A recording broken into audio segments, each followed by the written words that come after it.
Going Beyond is a presentation of Beyond Housing, helping entire communities become better places to live with RareGem Productions. Reliance Bank is the proud sponsor of today's Going Beyond program. Let Reliance Bank help you get what you need from your bank. Phone number 314-569-7200 or find Reliance Bank online at reliancebankstl.com. Reliance Bank. Member FDIC and equal housing lender. We're going beyond. Today on Going Beyond. Today's show, we're going to do something a little different. We're going to talk about the life and times of a national treasure that just passed last week, Miss Maya Angelou. She famously said that she thought words were things and that they contained energy. And if you said something that is stuck to the walls and it got in the furniture and it jumped on your clothes and next thing you know, it was inside of you. One of the things that she's gifted us with is just another way of talking about the energy of intention. So she's given us one more incarnation of that by saying words are things. We have Maya Angelou to thank for adding to the body of knowledge about the energy of words and intention. Joining me on the show today is a fellow poet and professor, Miss Treasure Redmond. Beyond Housing is going beyond. That and more ahead today on Going Beyond with Chris Krehmeyer, right after this. Reliance Bank is focused on meeting the banking needs of the entire St. Louis community. That's because Reliance Bank, unlike the big national banks, is locally owned and operated. It's run by people you know, and that's important when you're looking for a personal checking account that's really free, a mortgage, or a loan for your business. So stop in and introduce yourself at one of their 20 branches throughout the St. Louis area. Reliance Bank, making money a little friendlier. Member FDIC and equal housing lender. We're going beyond. Welcome to this edition of Going Beyond. I'm your host, Chris Krehmeyer, President and CEO of Beyond Housing. On today's show, we're going to do something a little different. We're going to talk about the life and times of a national treasure that just passed last week, Miss Maya Angelou. Joining me on the show today is a fellow poet and professor, Miss Treasure Redmond. Treasure, welcome to the show. Hello, how are you doing? Well, I'm just doing fine. Thanks so much for giving us a little bit of time.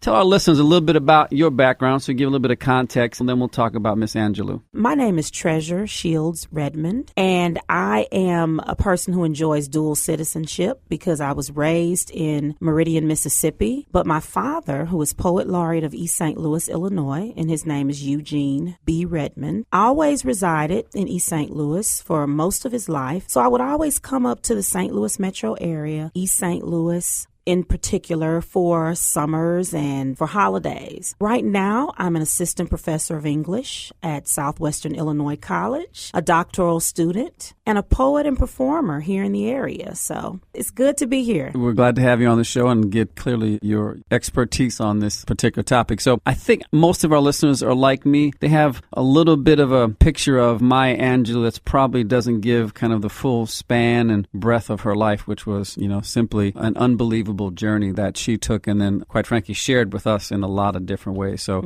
some folks know her from that moving poem at President Obama's first inauguration. Some folks know her from Why the Caged Bird Sings. Some folks know her, depending upon the age cohort, from Sesame Street. So again, her life is wide and varied. So can you give our listeners your sense of kind of the power of her message and her words and kind of, what they should think when they think about Maya Angelou, and give a little context from your point of view? Well, as you said, she was only the second poet to be an inaugural poet. Before her had been Frost at Kennedy's inauguration. She was the first poet of color. And since she's read, we've now had Elizabeth Alexander at President Obama's first inauguration and then Richard Blanco at his second. But she was the first woman and person of color for President Bill Clinton. And it's interesting when you talk about this incredible journey that she had. I mean, it seems to me that she led the life of a man in many ways. That's interesting. Because she picked up wherever she started and she followed whatever opportunity came. When she wanted to leave the West Coast, she went to the East Coast. She met and fell in love with a South African activist, a compatriot of Nelson Mandela. She moved to South Africa. She wanted to work in West Africa. She worked in West Africa. She followed King's philosophy. She worked for the Southern Christian Leadership Conference. She heard Malcolm speak and thought better of it and followed Malcolm's organization of African American people, African American unity. She was present went to see Fidel Castro and Khrushchev hug in the street. She was present on the day Patrice Lumumba was assassinated, not in Africa, but just in the U.S. and conscious at that time. She led a life briefly as a sex worker, as a brothel employee, as an exotic dancer. I can't think of a woman who tasted more of life and who wrung every bit out of it. I don't think she left this earth with anything left to experience. So again, there's a lesson to all of us, right? To not be afraid to chase your dreams, because I'm sure at just about every one of those pivots that you just described, and there were many of them, yes, there had to be a tad bit of uncomfortableness about most definitely. A tad bit of trepidation, but she plowed ahead full steam to says, this is something I want to do, I'm interested in, I believe in, and clearly her passion, I think, rung true in everything that she did. I think it was a great lesson for all of us who occasionally may pull back a little bit from things that we're excited about or think about. And there's a great lesson there in Miss Angelou's courage to tackle a little bit of everything, no matter what either history says or what the future may hold. You know what? It's so appropriate that you would use the word courage, because she finished almost every commencement speech that she gave, and she held maybe 30 honorary doctorates from different universities. And she finished every commencement speech, and she's famous for talking about courage being the most important virtue, because without courage, you can't practice any of the other virtues consistently. What I think is also really interesting about her as an African American and woman artist is that she legitimized Black people's folk artistry. So in many ways, Harvard or Yale having a hip hop institute, or people studying the blues at Juilliard, composing blues orchestrations, that ability for a largely kind of elite Eurocentric idea about what constitutes true art was chipped away at by people like Maya Angelou, people who, toured Europe singing spirituals. And if you've ever seen her present, she always weaves in dialect Black poetry, spirituals, blues, and then she'll break out with, some Joyce and some Shakespeare. So that was her way of subtly and not so subtly evening out those artists. Shakespeare, Robert Johnson, meet each other. Right. Say hello. Right, and she did it in such a compelling way that folks like Harvard and Yale had no choice but to understand her intellectual might and in essence, the argument that she made that these are all on the same plane, and again, push compelled either overtly or in a very subtle way that says we can do things differently in those institutions that would not have gotten there on their own, right? True. So again, True. How do you craft a message? And that takes a unique individual who can be powerful, who can, again, match folks with, again, your sense of intellect with mine, which is, guess what, is on the same plane as yours. And you can't refute the thing that I just said that brings Joyce into the same conversation as Robert Johnson, right? You can't refute what I just said. So again, a great thinking, a great way to put her life in context relative to the things that a lot of us will not automatically. I think the simple version is, Maya Angelou's a poet. Accurate, but certainly not sufficient in describing, who she is and the impact that she had on this country. Can you talk a little bit more about, her life as told through, Why the Caged Bird Sings, but again, several other books that kind of chronicle that and kind of the power behind telling, her personal story and kind of what that means? Well, I'm glad you asked me that, because I wanted to read just a short excerpt from I Know Why the Caged Bird Sings. And this is the very famous prologue, the first pages. And it gives us this wonderful picture of Black church, Easter Sunday, and the inner workings of a little colored girl as she's trying to navigate these areas. And it begins, "What you looking at me for? I didn't come to stay. I hadn't so much forgot as I couldn't bring myself to remember. Other things were more important. What you looking at me for? I didn't come to stay."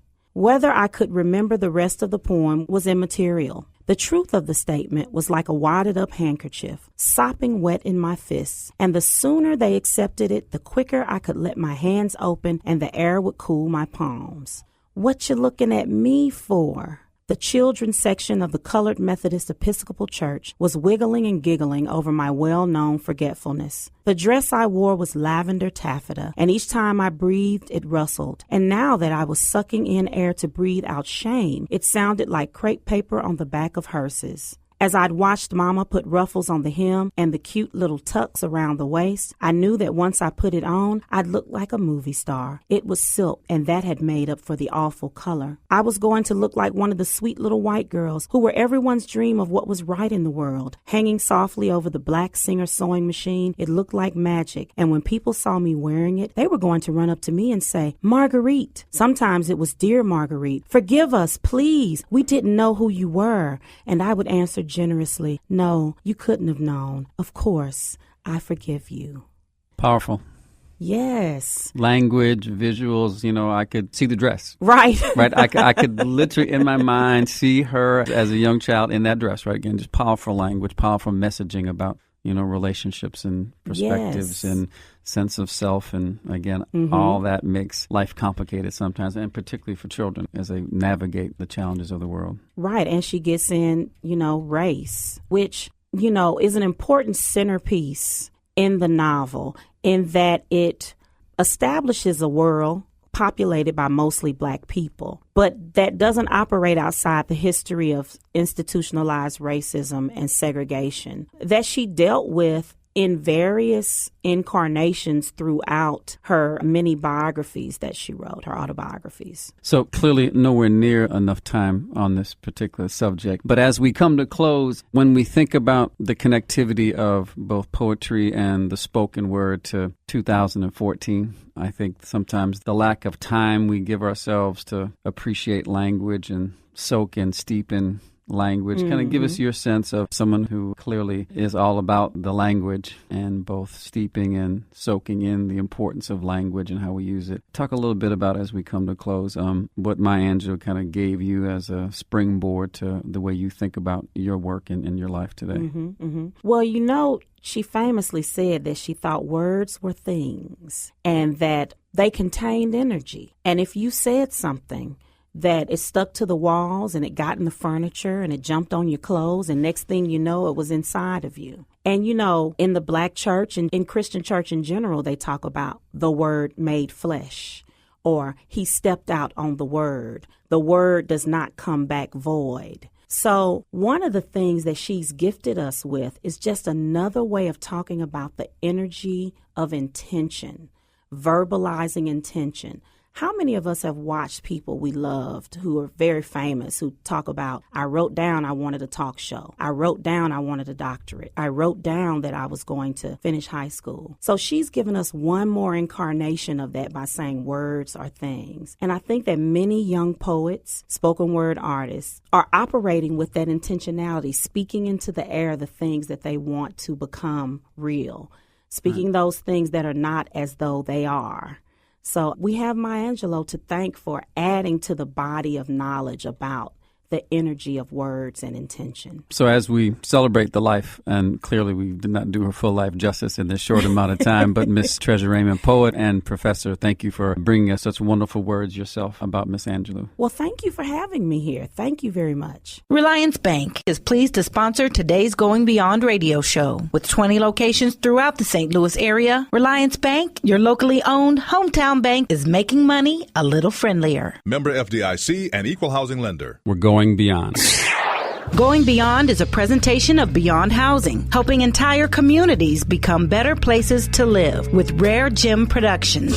Proudly promoting, presenting, and producing positive programming. Neighborhood is where you live, and we want to keep it strong and vibrant. This is Chris Krehmeyer with Beyond Housing. We are going beyond. Chris Krehmeyer, President and CEO of Beyond Housing, located at 4156 Manchester, phone number 314-533-0600. The only organization in the St. Louis region that offers access to affordable housing. Wherever we work, our goal is to help transform people, families, and communities so that they achieve the skills, strategies, resources, and commitment to succeed for the long term. See our work at beyondhousing.org. Podcast for Going Beyond can be heard, downloaded, and shared by visiting hallelujah1600.com. Listed under the music tab on demand. Going Beyond is another positive production of RareGem Productions.